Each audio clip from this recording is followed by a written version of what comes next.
Loving God, from the beginning of time, you have longed for us to live in relationship with you and all things created. Bless our speakers so that his words may call us ever deeper into your vision and closer understanding to the living of your reign. May his words be strong and true and courageous and faithful to your commands. May he feel the presence of your Spirit this evening and all the days of his life. We make this prayer as we make all of our prayers through Christ our Lord. Amen. Well, that was certainly very nice. Thank you. I do a fair amount of speaking, and that's one of the few times that anyone has ever prayed over me or for me and before I began. So again, thank you all. Hopefully those prayers will help me not to get in the way of the message tonight. I know Bill already welcomed you here, but let me thank you for your presence here tonight on a drizzly evening. I'm sure if things went a little different last week at Wrigley Field, I would probably be the only one here tonight. So, we are going to be talking tonight about change and looking at a faith-filled embrace of change. How does our faith speak to our change and really make any significant impact, make any difference when we move through particularly the more difficult changes in our lives? So really what I'm going to be talking about is transitions and the Paschal Mystery. And if you're not quite sure what the Paschal Mystery is, that's absolutely fine. You'll know all about it by the time you leave this evening. My guess is, just looking around the room, that we are all probably in some mode of change in our life. Perhaps kids are getting older and they're getting launched into the world, maybe high school or college bound. Perhaps we're thinking about retirement. Perhaps our own parents are getting older. Perhaps we're going through a work-life transition. Maybe there's some financial insecurity in our life that's creating some change. Perhaps we've got health issues that we're dealing with that are triggering change as well. Whether you look at your life from the perspective of work, whether you look at it from the perspective of your relationships, the perspective of your own health, chances are the best way to describe life is omni-changing. Things always seem to be in some type of flux, some type of change. And what I want to suggest to you is that most of us, for the most part, enjoy change, particularly a change in the weather, which hopefully we'll have tomorrow. Perhaps a change in the vacation spot that we normally go to, a change in the car we drive. Those kinds of changes are typically welcome in our lives. Transitions, though, they're a different story. All transitions involve change, but not every change is a transition. Right? And that'll become clearer as the night goes on. Every change that we go through doesn't have the kind of impact that transitions do. And the reason for that is when we're in a transition, there's a breakdown of the way we think about ourselves. There's a breakdown about the way we think about our world. Everything is sort of thrown upside down, and that is precipitated by change. Transitions often create some type of a crisis in our lives. Rahm Emanuel, who's now the mayor of Chicago, but back when he was the chief of staff for Obama, if you remember, he was famous for saying, never let a crisis go to waste. And this is what the interesting thing about crisis is. The Chinese, when they write the character for crisis, they use two different characters. On the top, they write the character for pain, and on the bottom, they write the character for opportunity.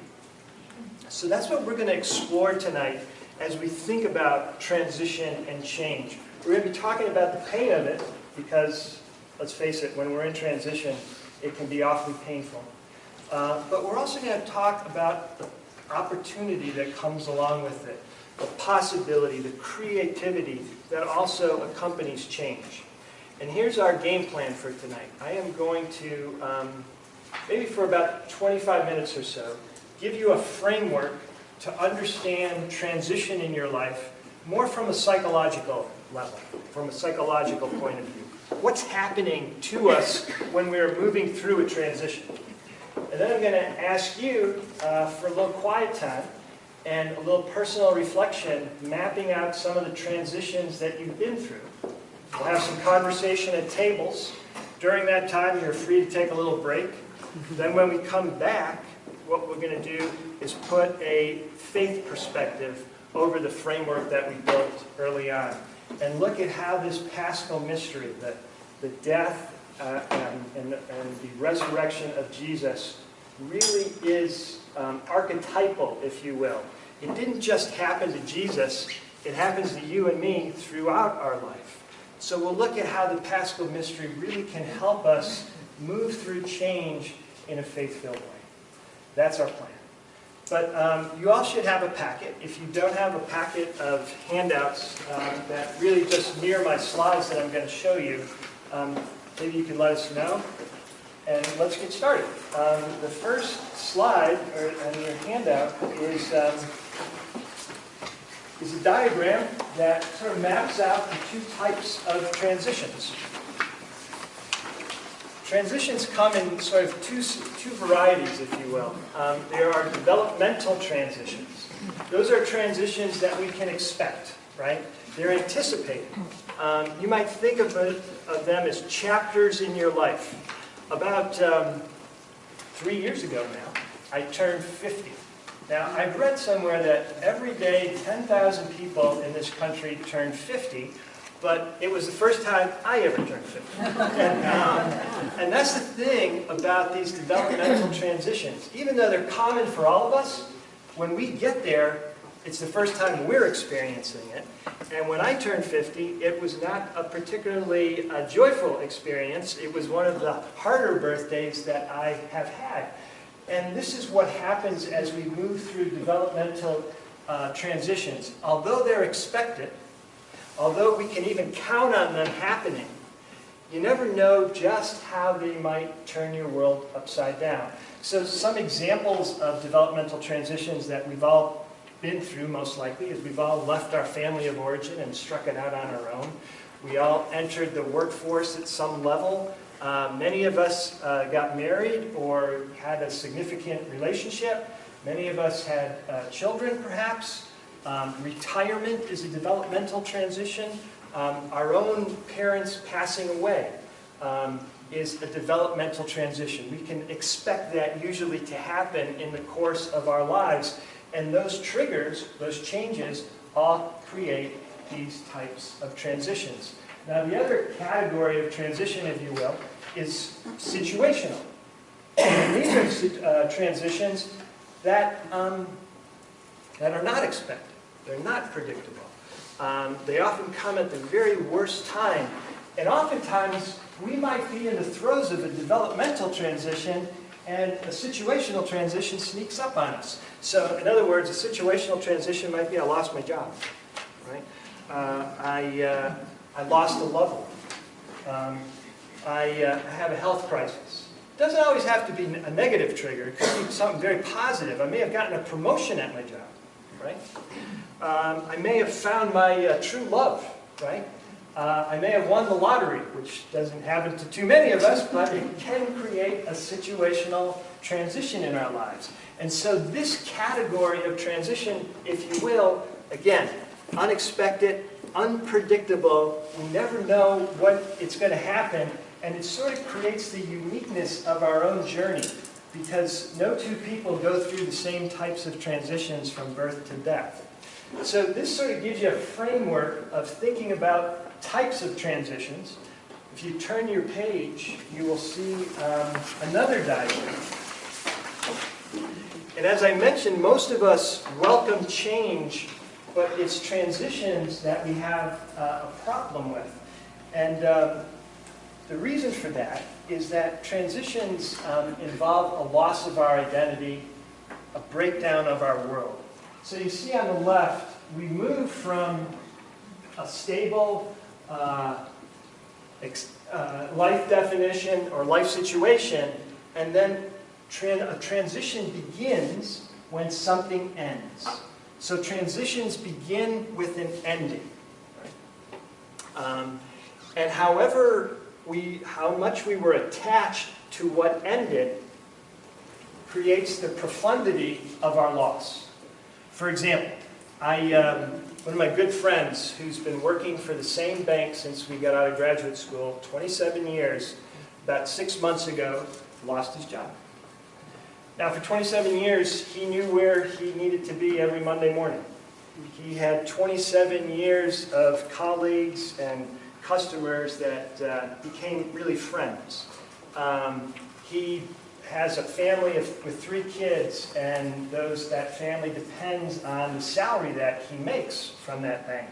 He's had an opportunity to rise in that bank, developing his skills, and really making a nice life for himself. Now, that has all come to an end. Right?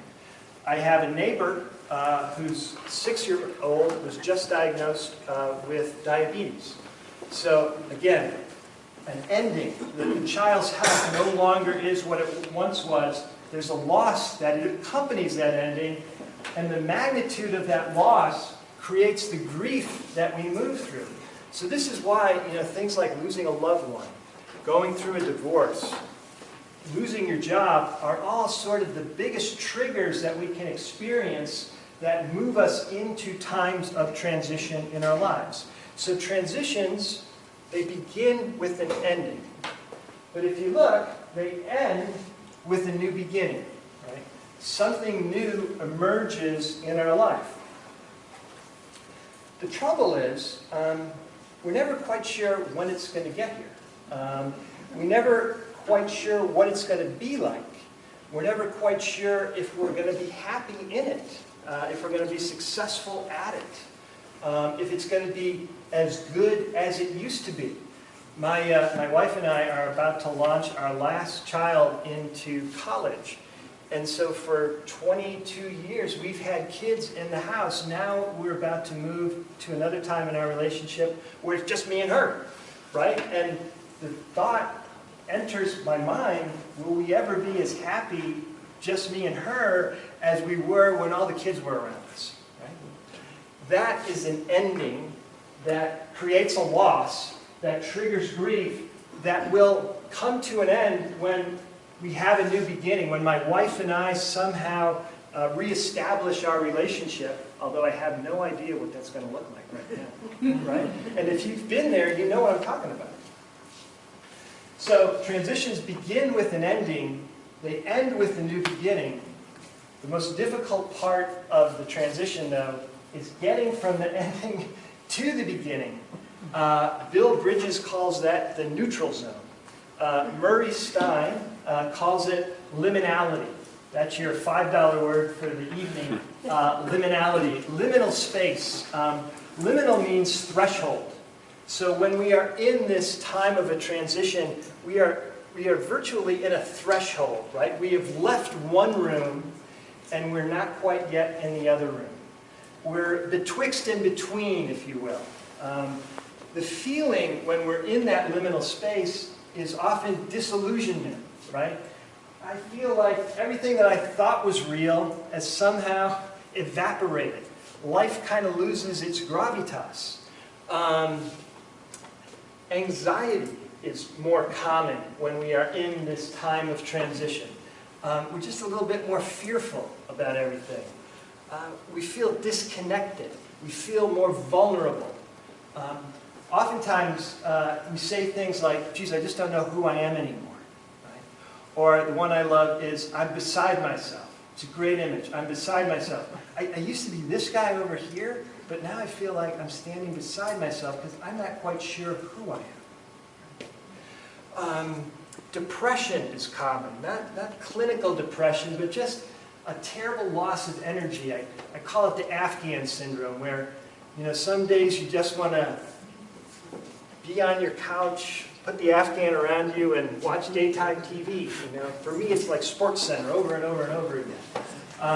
That's what it's like to be in liminal space. About 12, 13 years ago, I went through a whopper of a transition myself. I left my job because I had great aspirations of doing something different, and those were not coming to any cohesion in any real way. So I was floundering at work. And then my dad died. And then I had an accident where I fell out of my attic and I had to have back surgery. And then 2 weeks after my back surgery, I got the chicken pox. And at 40 years old, when you get the chicken pox, it's not pleasant. So I had a work trigger, I had a relationships trigger, I lost my dad, and I had a health trigger. And for a good 9 months, I just existed in liminal space, right? I tried to keep up appearances, but and kind of go through the motions like we do when we're in this space in our lives, but really all I was good for was playing catch with my 7-year-old and taking long walks around the neighborhood. Liminal space, when we're in it, can really blister the spirit. It leaves us groping, right? It's painful. It's no fun. We want to get out of it as soon as we can. But here's what I want to suggest to you. When we're in that space, it's not just the voices of pain that we are listening to. The voices of creativity are also present. The voices of possibility are there.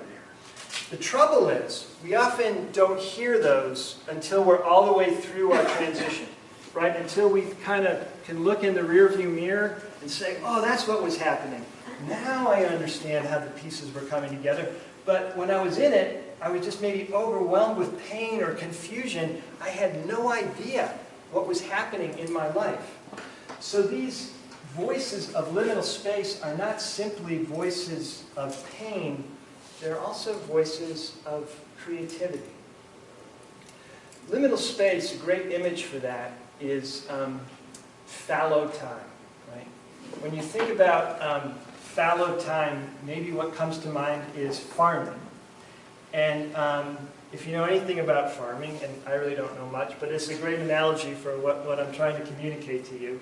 When a farmer leaves the field fallow, right, doesn't plant on it, you and I would look out at that field and say, wow, nothing's happening. There's no crops growing. It's just empty. Right? But the farmer knows better, right? The farmer knows that the soil is breaking down, right? The soil is preparing itself to grow healthy crops once again. And that's what's happening to you and I when we find ourselves in this liminal space. Right? We are getting prepared, if you will, for the next chapter, to grow again. And what I want to suggest to you is that fallow time is necessary. It's important time in the life of our journey. In the Christian tradition, there's a terrific image, and you may not think of it this way, but it's the virgin birth. The virgin birth. Now, whatever that might mean on the physical level, let's put that aside. On the spiritual level, the virgin birth is about an empty vessel that gets impregnated with divine possibility. Right? It's an empty vessel being impregnated with divine possibility. And that is what is happening to us when we're in this liminal space. We're being emptied out. And it's painful. It's very painful. But there's a reason for that. Because only the empty vessel is ready to be impregnated again by the divine. That's what the virgin birth is about on the level of spirit. But this birthing process, if you will, it takes time. You know, just ask any mom that gestation takes time. And if you're a Tom Petty fan, the waiting is the hardest part, as you know. We hate to wait. At least I hate to wait. Because when we're waiting, we're feeling like we're doing nothing. We're not getting anything accomplished. And that's why, you know, sometimes when we find ourselves in line at the grocery store, we will move over to the line that seems like it has less people so we can save 45 seconds, because those 45 seconds are awfully important, because we all hate to wait. But in this time of transition, waiting is necessary. The Buddha says, don't just do something, stand there. Right? Don't just do something, stand there. Because when we're waiting, we may be doing the most important thing we possibly can at that time in our life, which is letting our souls grow up, letting them mature in ways that they wouldn't mature if not for this experience of liminality. You know, we can easily look to the natural world to think about what is happening here, and it's so apparent when you look at the natural world, because right now we're in fall, right? And it's the time of dying. It's the time of letting go. It's the time of endings, right? Leaves are coming to the ground. Weather's getting colder. Soon we're going to be in winter, when things are dark and cold and lifeless. That is a great example of liminal space. Chicago winter is a great analogy for liminal space and what that's like. But we have to move through winter in order to get to spring again. Right? And then to finally, when everything is in bloom, to summer. But then what happens? Summer passes and we find ourselves back ending again. And this, my friends, is the journey of our lives too, because anything that is organic, and you and I are certainly organic, grows and develops through this same pattern of transition. So let me just back up and recapture some ground that we've been on. So there's really two seductions, if you will, might be a way to talk about it when we find ourselves in transition. The first seduction is to have instant knowing versus deliberate waiting, right? So we want to know immediately when we're going to get to the new beginning and what it's going to be like. We don't want to have to go through any of that liminal space. The other seduction is security versus adventure. Security versus adventure. I'm going to tell you a story from the Gospels, and maybe you could hear this a little differently. It's the story you probably all know. It's when Jesus asked the man to follow him. And the guy says, Jesus, I'm going to be right with you, but first I have to bury my father. Seems reasonable.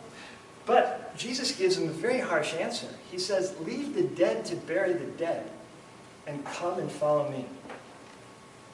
Like, leave the dead to bury the dead. What is he talking about? Well, this is what he's talking about. The initial move that most of us have when we find ourselves in a space of liminality is to put it all back together again the way it used to be. Right? To try to make what used to be once again possible or real. To go back to that. But Jesus recognizes that's futile. Right? Leave the dead to bury the dead. Separate yourself from that and follow me to the new life that I promise you. That is the seduction, right? Security versus adventure. Let me show you a different diagram. So here you've got two axes. The horizontal axis is really time. It goes from past to future. And the vertical axis is you. So you can think of everything under the horizontal axis as your inner self or your internal self. Everything above it as your external self.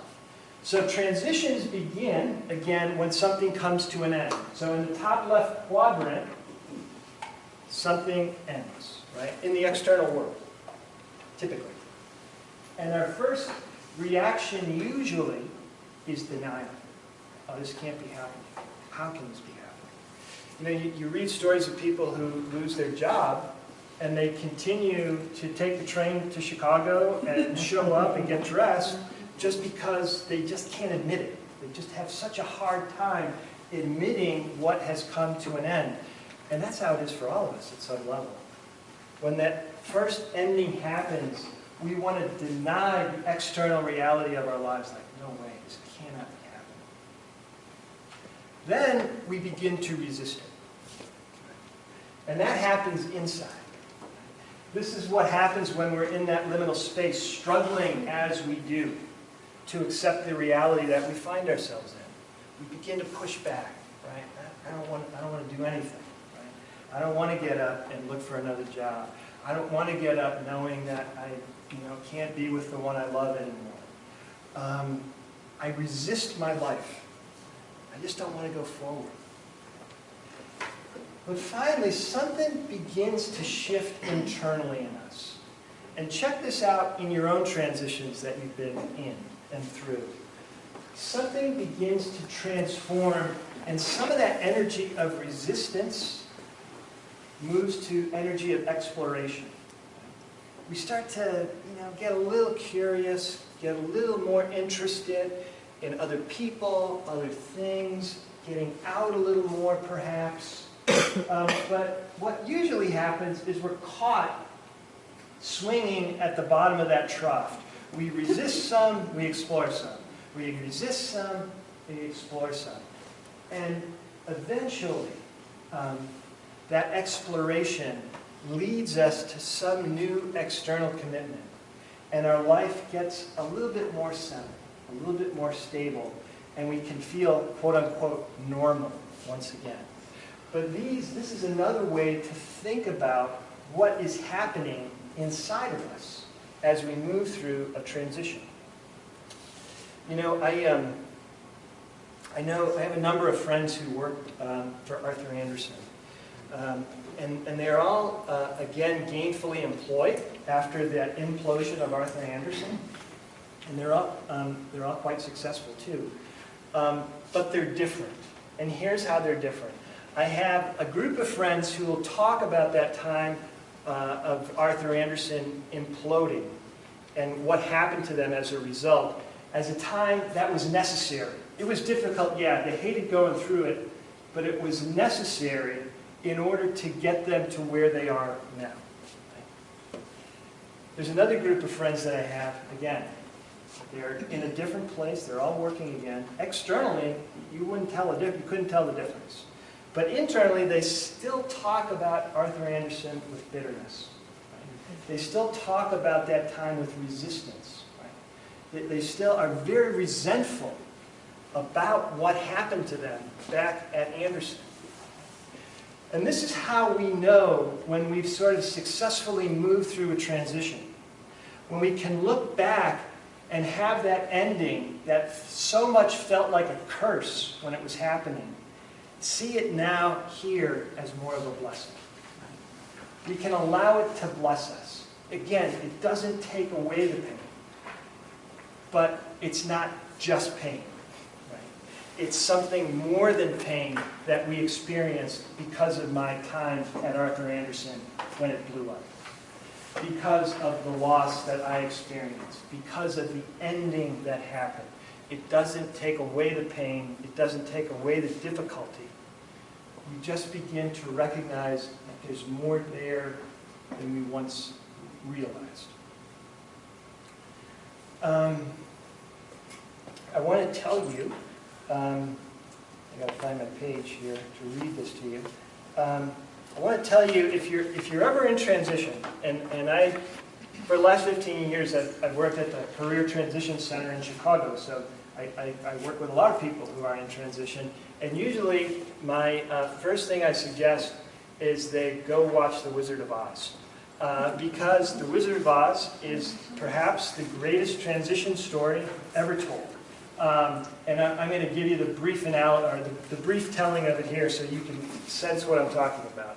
If you remember in the story, it begins with Dorothy, and she's in Kansas, and she's in that small kind of gray house, and life has become very narrow for her. Her roles and expectations are just so small and tight, and she's just aching for something more.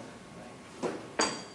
And you find her over the rainbow, or at the gate, thinking about what could possibly be over the rainbow, because her life has become so small. And then what happens? Then the cyclone comes, the tornado comes, and it changes everything. It throws everything upside down. And notice what Aunt Em does. Aunt Em runs outside to that cellar door, lifts the lid, crawls in the ground, and says, Dorothy, come in here. You know, we'll protect ourselves. We'll cover ourselves up. We'll let the cyclone pass, and then we'll put our lives back together just the way they were.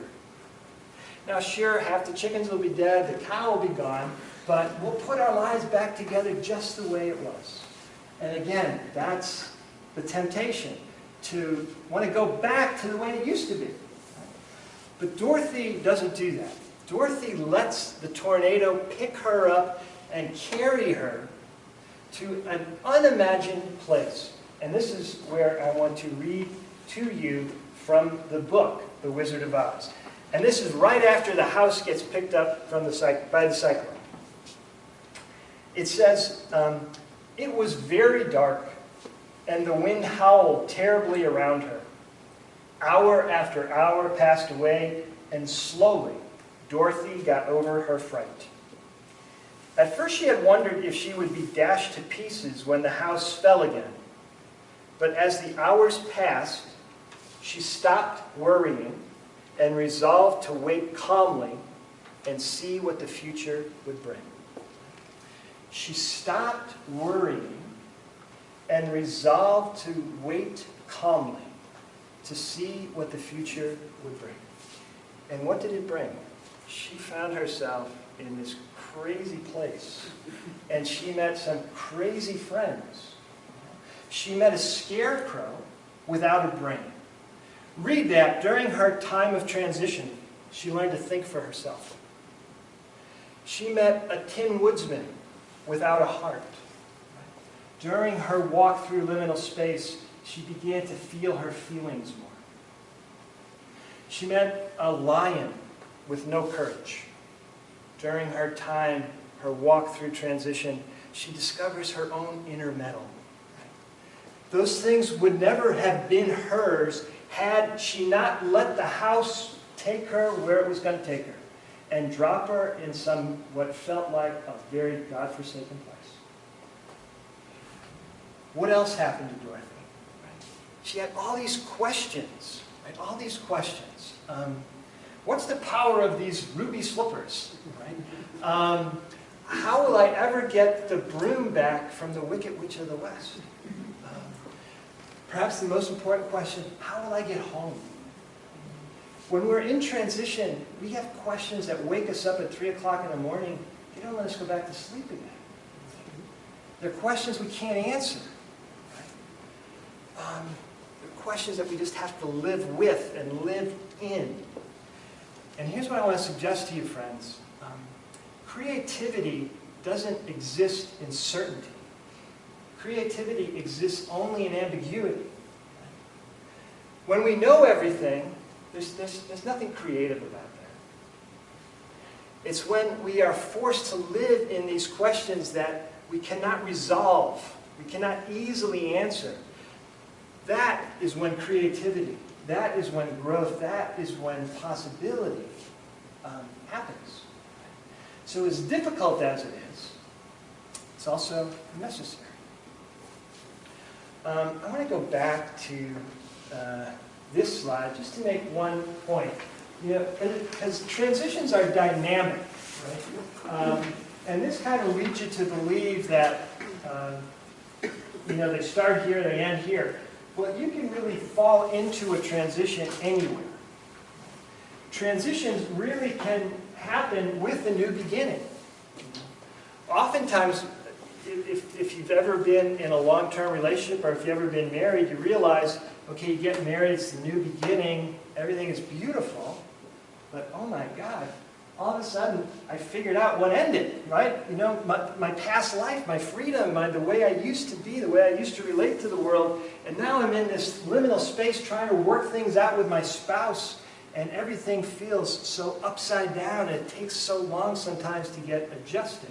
Right? Same thing can happen with a promotion at work. Again, a new beginning, terrific. I'm so happy I got a promotion, until I realized that the friends that I used to have at work, I'm now their supervisor, right? They're not confiding in me the way they used to be, right? I don't have the same kind of relationship with them that I used to have, And now I find myself in this liminal space trying to adjust. So again, it's not necessarily a three-point switch, but as you move through a transition, all these stages are always present as somewhere. We're going to move through them eventually. How we move through them may always be a little different. Which leads me to my last and final diagram for you before I invite you to think about your own transition. And a lot of career coaches use this diagram. It's called the life spiral. It really represents you. And maybe you think, boy, is my life a tornado? Or but really, this is the journey of our life when you think about it. That the time we come to the planet is right there at the bottom. The time we leave the planet is right at the top. And what it suggests is that our life is not linear. Our life is pretty much cyclical.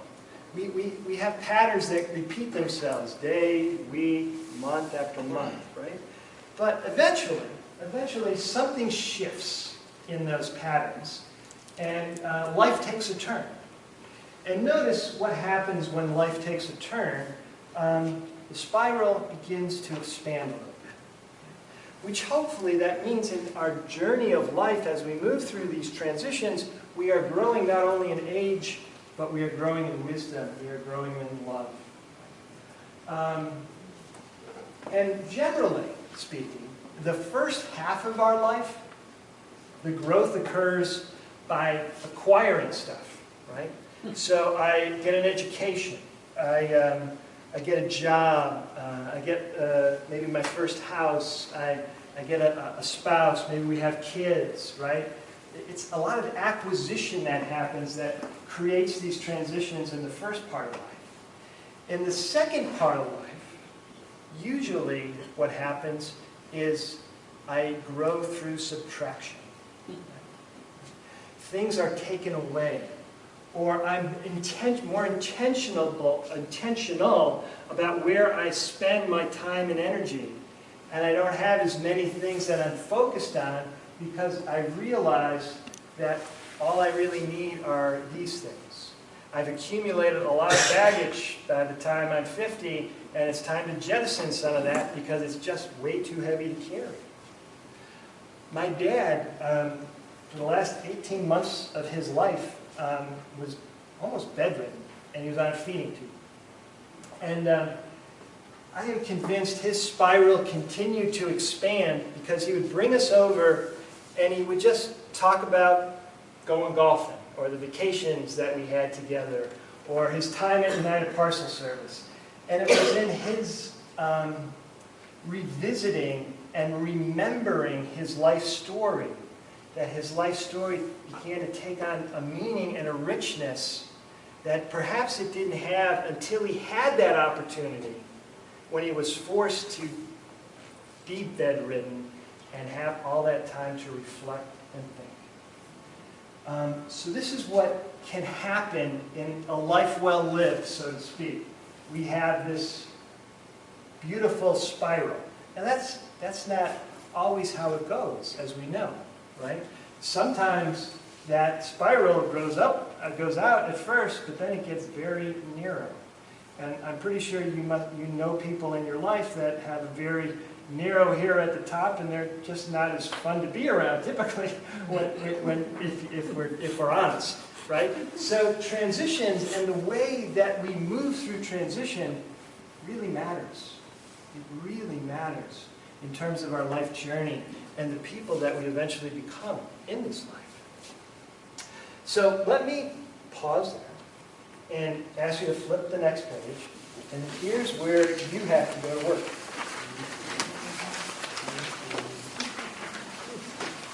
There is,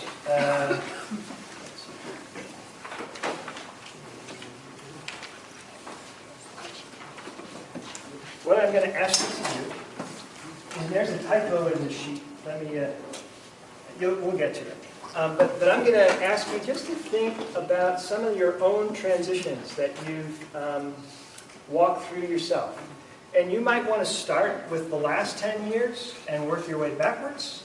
Or you might want to start when you're younger and work your way forwards. Or think about the transition that had the greatest impact and start there and go wherever you want. But see if you can, in the next 10 minutes or so, name 4 or 5 transitions that you have. Right? And down here, I'd invite you to name what ended. What was the ending, as best you can describe it? What was the new beginning that you found yourself in? And this is not leanings, this is the typo, this is learnings, right? So what do you think that time of transition had to teach you? About yourself, about others, about the world? Maybe you discovered some inner resilience that you didn't know you had. Maybe you came to your faith in a way that you never had before. Maybe you grew in a relationship with a family member or friends in ways that wouldn't have been possible had it not been for this transition. So again, we're only going to take just 10 minutes to give you a taste of this. But see if you can't come up with a few at least. And we'll take it from there. And then I'll come back in 10 minutes and I'll give you the next direction, if you will. But is everyone clear enough to get started on this? Any questions? All right, friends, thanks. I invite you to share your own stories at the table, a chance to share your own wisdom. What from the comments maybe sparked some ideas or reflection in you? What do you resonate with? What do you struggle with? What maybe needs more clarity? Maybe you want to share a story of a transition in your own life, and what that was like for you, what you discovered, what you learned, how you see it now, looking at it from a perspective of already having gone through it, and what going through past transitions may have to teach you about a current transition that maybe you're already in. My guess is that some of you probably came to the topic because you're in the throes of some type of transition. So if you're at a table with maybe 3 people and you feel that's enough, great. But maybe you want to join forces and come to another table, feel free to do that. But let's take until 25 after, and we'll bake in a little break in there too. So if you want to get up and manage the time as you'd like to see fit, but we'll start again at 25 after. Okay? Before I move into trying to bring some faith perspective to what we've already discussed, let me just ask, is there any stories or things you want to share that you talked about at your table that you think everyone might enjoy or benefit from hearing? No? Okay. Anything to clarify? Yes? Well, we found, which I bet you this is true for almost every table, we had a lot of things in common. Loss of parents, loss of jobs, children, adult children who've gotten divorced or don't talk to each other, or that kind of crazy. Family dynamics have changed, and yeah. And this might be pretty self-evident, but what happens when we recognize that we're not the only one who's been through a transition like this, or we're not the only one who's kind of walked this way? There is consolation. Yes. Right, in the companionship. Other comments, or yes? When you posted that spiral and said, we start at the bottom and then we go up, I think that's a very optimistic way to look at it. But unfortunately, I think the reverse many times for people happens. When you are born, you have just endless opportunities and adventures ahead of you. And then somehow you get shaped by your environment, your traditions, your parents, and your world can get narrower with, well, we don't want any ethnic people in our neighborhood. They're Protestants, we're Catholic. And then you see those people lose this wonderful thing that they were started with. And if they go through tragedy, you have 2 choices. You can either get up and say, okay, I'm going to make it one more day, or you can say, oh my God, another day, and you go down the other way. So you have that choice of which way you're going to go. You're going to hit the bumps no matter what you do. no matter what you do with them. I think that's a very true observation. And if you look in our society, I think we probably would all agree that there's a lot of elderly people, but we don't have a lot of elders, right?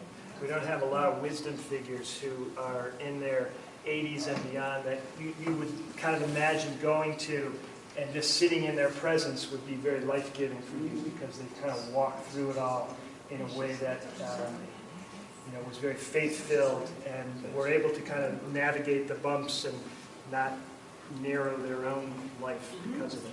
But I think they're all in Congress. And they're all in Congress. Yeah. We need a couple more in Congress. Yeah. Concerning the cyclone tornado, when I first looked at it, for a second I thought that the bottom was the end. I went, no.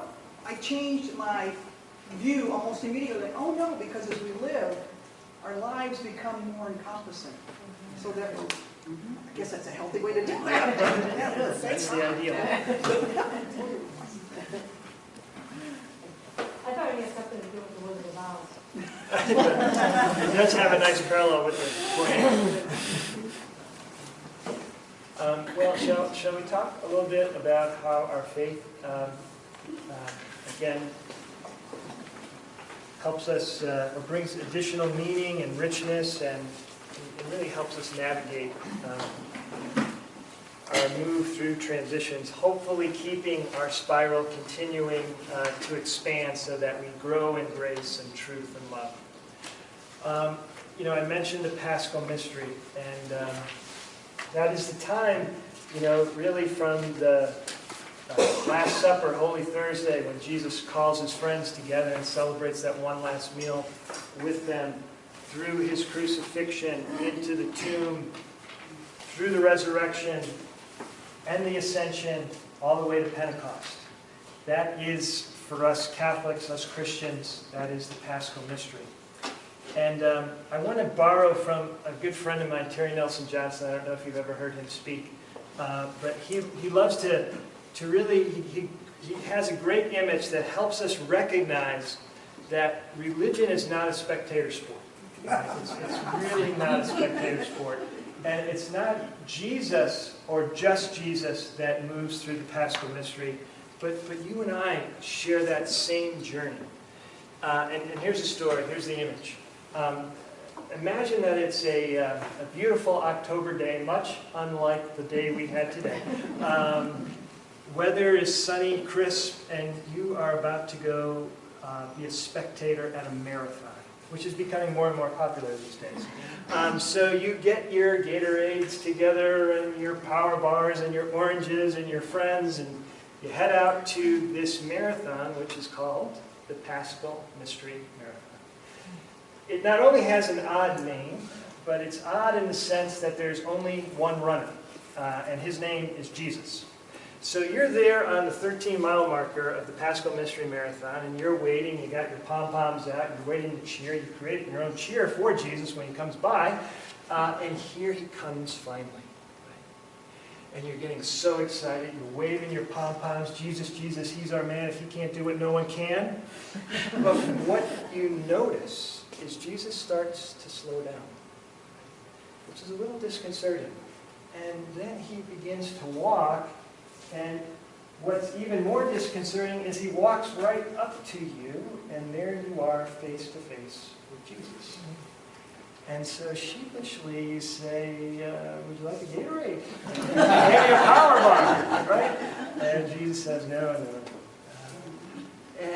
Well, Jesus, what can I do for you? And with that, he takes your pom-pom and says, you finish the race. You get on this side of the line. I'm going to cheer you on. And that is the Paschal Mystery for us and for Jesus. It's not all about him running the race, right? It's about us taking that same journey, taking that same run, going through that same transformational process. And him taking the pom-pom isn't supposed to be cute, but it's the reminder that we never run it alone. Right? That he is always our companion in it and through it. Right? That's the Paschal Mystery Marathon. So let's look at that series of slides that I gave you earlier, but we'll use some traditional religious language, and maybe it'll open up in a new way. You know, one of the words that we're all familiar with hanging around churches and being invested in our religion is the word mystery, right? When we were kids, we were just taught, oh, just believe it, it's a mystery. You can't really understand it. But really, what mystery is something that has an infinite layer of meaning. Right? So you keep peeling it back, peeling it back, peeling it back, and you always find something more there for you. And that's what this Paschal mystery is for us. That's what these religious truths are for us. This mystery that we continue to find new and richer meaning in the more we peel it back. So hopefully tonight, as we look through this after the lens of looking at that transition framework we did, you'll have some new insights into some old concepts or old religious truths, if you will. So again, here we are in ordinary time. Everything is going just fine. But then instead of an ending, we come to Good Friday. Right? And it's a Paschal death, Good Friday. Again, it could be a divorce. It could be a health crisis. It could be any number of the changes that we've already talked about. But Paschal deaths always lead to new life. But notice how we move through the new life, or to the new life, through Holy Saturday, which is another way to think about liminal space. And it's probably the part of the Paschal Mystery experience that our church needs to focus a little bit more on, because you and I spend a whole lot of time in Holy Saturday. And we tend to think, because Good Friday happens and we jump right to Easter Sunday, that this should happen pretty quickly. I should be to the resurrection by now. But no, we're in Holy Saturday for a lot longer than we often want to be. But the one thing the church does that is quite profound is, if you've ever been in the sanctuary on Holy Saturday, you know that all the images of God are either taken out of the sanctuary or they're covered up. Think about when we were talking about liminal space, and we talked about the disillusionment and the vulnerability and feeling disconnected. The imagery of the church is to say that God is dead, right? That God has disappeared from the scene, right? When we are in Holy Saturday, it's a darkness that comes over us, and we feel that the God that we used to know, that God is no longer with us, right? We don't know that God anymore. When it gets deep into that liminal space, because we're in such darkness in the tomb. But here is the miracle. The miracle is the darkness of the tomb eventually transforms into the darkness of a womb. Because as we said before, anything organic requires darkness to grow. You and I spent our first 9 months in our mother's womb. Nothing but darkness. And we often go back to those times of darkness to be able to move through the Holy Saturday experiences that lead us into Easter Sunday, that invite us into Ascension and Pentecost. Let's look at that other image or diagram, and we'll talk a little bit more about the Easter experience and Ascension and Pentecost. Here, what's interesting, you remember that the vertical axis is you, and the horizontal axis is time. And Easter is written right across the horizontal axis, which is to suggest that it's a moment in time. Right? Think about what you remember from the Easter stories in the Gospel. Right? The women come to the tomb, and what happens? They see a light, and they're filled with fear. And they run back and tell everyone. Easter, God bless you. Easter, it happens in a moment. It happens in a flash. Best way I can describe this from my own experience, sometimes this is hard to talk about, is my son, our youngest son, Michael, was diagnosed with a brain tumor when he was 10. And he died when he was a freshman in high school at age 15. And he was sick for that 4.5 years. But there got to a point in time where we knew that the cancer was not going to be cured and it was going to take his life. And hopefully you've never experienced the loss of a child, but parents may have imagined it. I certainly imagined it before Michael got sick. And as we were confronting this reality that Michael was going to die, he was an awesome kid, I was filled with all kinds of fear. I was filled with thoughts of, I'm never going to get through this. How could we ever survive this as a family? It's just impossible. It's going to be devastating. And then, one day, it wasn't even in a period of prayer, it came to me that, we are going to get through it. There was like a little vision, a little light to say, I think we're going to get through this. And at that moment, when I had that hopeful feeling, I also was filled with fear. Because I thought that in even feeling that we were going to get through it, I was somehow turning my back on my son. To say that I could possibly live without him. And that's the experience of Easter, right? And it's an experience that invites us into this hopeful light. Right? But we recognize at the same time there's something dreadful or frightening about it because I'm moving into an experience that is so different than what I thought my life was going to be, how I thought my life should be. So it comes in a flash. Right? It comes in a flash. That's the Easter experience. That's how it happened at the tomb, right? They saw it, and they were like, oh man, this is great. And then they were just overwhelmed with fear, and they were puzzled by the whole thing. And I'm still puzzled by Michael's death, and still trying to reconcile all that. But where does that take us to? It takes us to the ascension. Now remember what happened after Jesus died. These people left their families, they left their lives, they invested themselves in Jesus and following Jesus. And the guy was executed as a sinner. And not only that, the Romans were still in charge. And not only that, this group of people were still a persecuted minority within the Jewish community. Their life was not particularly good. They had a lot of investment in this guy Jesus and how they thought it was going to be, how they thought it was going to look like, how it should look like if he's really the Messiah. So they have this Easter experience, but they still got to reconcile the reality of their life, which is so different than they thought it would ever be. And that's when they go back in hiding, right? and they're in the upper room, right?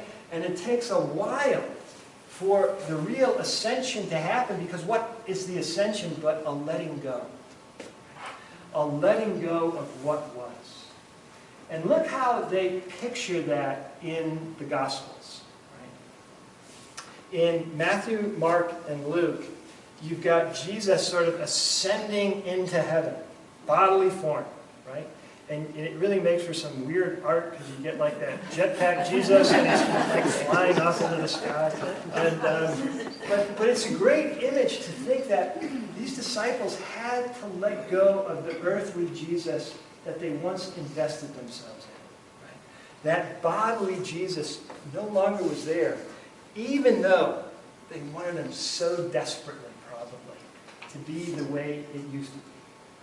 So we have to move through ascension in order to get to Pentecost, which is receiving the Spirit of life as it is today.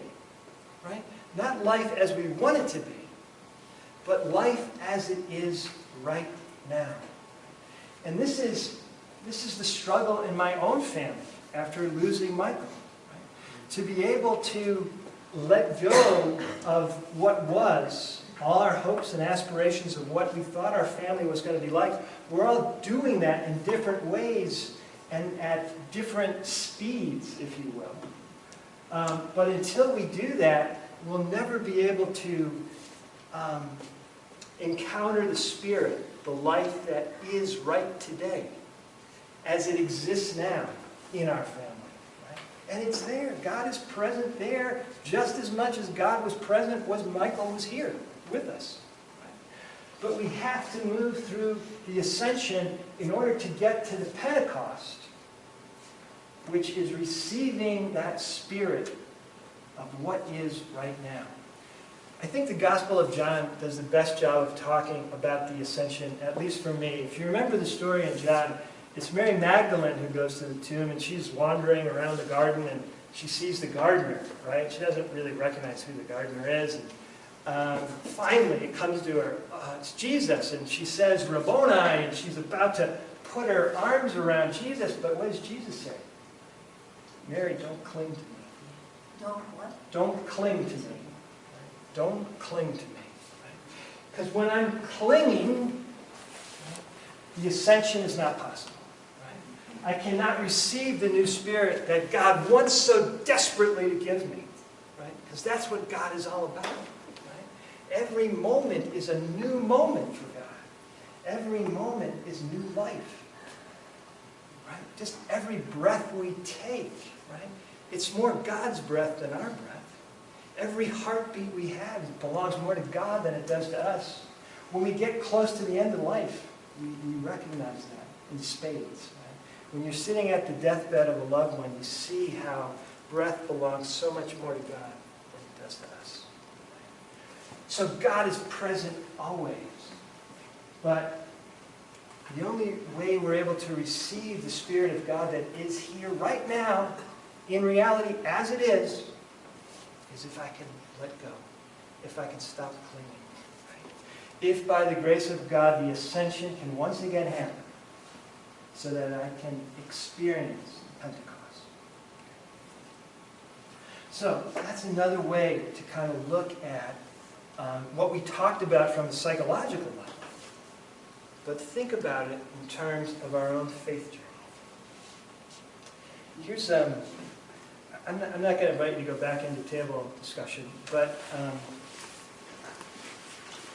I just want to ask you one question. I want to ask you this question. I want you to think about your life as it is right now, and ask yourself, where in the Paschal Mystery would you place yourself? Right? Would you place yourself in a Good Friday? Have you recently experienced some kind of Paschal death that is still so fresh? Are you in Holy Saturday where you feel like you're in the tomb? That life has kind of fallen apart for you? There's a lot of darkness. You're not sure how to put it back together? Have you had an Easter moment, like recently, where you caught a glimpse of something hopeful, but it was still so unclear to you? It was more a glimpse, more of a feeling. Are you in Ascension, where you're trying to let go, where you're trying not to cling, where you're praying for the grace, God, let me soften my grip a little bit? Or are you in Pentecost, where you're beginning to receive a new spirit of the life that you're living right now? And you're recognizing that God is just as present in my reality as it exists now as God was 10 years ago or 20 years ago. In other words, you're allowing whatever happened in your Good Friday experience to bless you as you live today. All right? So just think about your own life. And where would you place it? Where would you place it in the Paschal Mystery? And I'm going to invite some brave volunteers to maybe say where they are thinking their own life is right now.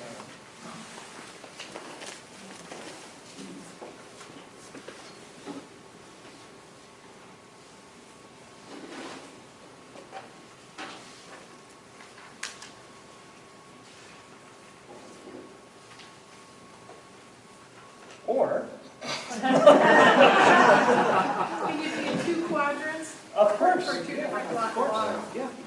You're feeling like you're in a couple of different. Because of two different losses. Yeah. So again, Ascension and Pentecost. Absolutely. As we talked about way back when when we were just introducing transitions and talking a little bit, but sometimes we're in multiple transitions, right? So I think you're spot on. Yes. Well, we were talking here about, even if it's the same transition, and you can spend most of your time being in one of the stages, say Pentecost, for example, and then something will come up, a memory or something, and suddenly you'll be right back momentarily, and then you have to work through it. So you see that letting go sometimes is ongoing, right? And that, and I don't want to get off into a tangent here, but sometimes, particularly if we've experienced something quite traumatic, right? And it takes a while to heal from trauma, because trauma violates us so. And so that those flashbacks, if you will, when we find ourselves back, feeling like we're right back in the Holy Saturday and nothing has changed, it is often very common for those of us who've experienced some degrees of trauma. And sometimes trauma can be as simple as being slighted at work. It just cut so deep in our life for whatever reason, it became a traumatic event for us. What about guilt? I know I experienced guilt in a couple of my situations. Where does that fall into as far as, it's not denial, obviously. Is it part of resistance or? Well, Sort of part of do you know the priest Thomas Keating, who is he's a great teacher of centering prayer. He's got a great one-liner on guilt. He said, "Guilt should last no more than 10 minutes." Right? Because again, God is always calling us to reconciliation. Right? God is always calling us to something new. So if we're trapped in our guilt, right, there becomes resistance. There becomes it's something more than guilt. It often becomes shame. And here's again, just to bring another scripture story into play that maybe will help you think about this a little differently. Think about, one of my favorite scripture stories is the creation myth, because there's so much there. But you know what happens. God creates this beautiful garden and takes Adam and Eve and puts them in the middle of the garden and says, all of this is for you. Have a great time with it. And I'll come back in the evenings when it's cool and we'll walk together in the garden. Sounds good. But then God says, but there's one tree, and I'm going to put it in the middle of the garden here, and you're going to walk by it every day, but I don't want you to eat any of the fruit off this tree. And I'm going now. See you later. Now, think about that. That's like you take a couple of boys and you sit them down at the kitchen table and you say, oh, here's a couple of Oreo cookies. Just leave them there. Don't eat them. I'll be back later. What's going to happen? Of course the kids are going to eat the cookies. Maybe the sin of that story is not so much that they ate the fruit, but what happened after they ate the fruit? They hid themselves from God. They hid themselves in their shame. They were no longer able to be face to face with God, naked as they were. They had to cover themselves up with fig leaves. And shame became an obstacle between them and God. Is that the sin? And when I say sin, what I mean is the blockage for us to be able to receive the love of God, participate in that love, and return it back to the world somehow. So again, it's hard to, we have to talk about these things in generalities so I don't know if that's helpful, but that's what came to me. Got a couple more minutes if there's anything else. Anybody in any parts of the Paschal Mystery? Any questions for clarification, stories, anything that struck you? Beings and not human doings. And we need to sit with just being who we are and be still to receive whatever the bounty is that surrounds us. And if we're always doing, we create that cycle around us that nothing can get through. We just need to be. But, you know, with that Puritan society, like you said, get going, pull yourself up by your bootstraps, what's the matter with you, blah, blah, blah. You can have that ability to say, you know what? Go pull yourself up by the bootstraps. Oh, wait a minute. The Pope's new letter, I haven't read it cover to cover certainly, but one of my favorite quotes is, he says, being has primacy over useful being. You know, the popes have to speak in these kind of very lofty languages, but it's exactly what you're saying. Being has primacy over useful being. We're so taken by thinking that we always have to be useful, right? That whatever we do has to have some kind of purpose or function. But the Pope says no. Being has primacy, not useful.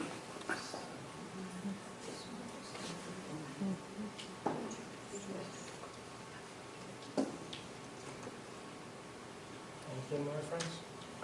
Enough? All right. Thank you all. Thank you.